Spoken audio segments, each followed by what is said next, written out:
Во Тетово повторно се актуализираше проблемот со кучињата скитници. Откако веќе 5 месец никој не се грижи за бездомните животни. Кучиња има на секој чекор, низ парковите, улиците, тротоарите, а дел од нив се агресивни. Ова не може да излеземо нарочито на сабали и на вечер. Ја овде сум, бе. Нема тоа е страве ужаса. Катастрофа е. Нешто ја имам викендица на шапка и тамо скитници има. Ја напаѓа и нема кој да се грижи. Тоа е катастрофа.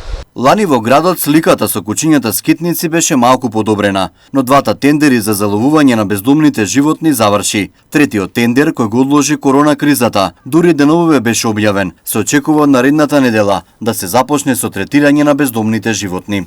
И брзо ќе биде потпишан договорот и да почнеме со работа за градот Тетово. И мислим дека сега треба да се почне како што треба да се работата, со вакцинација, стерилизација, исто чип да му се стават, ушна маркица да има секој куче.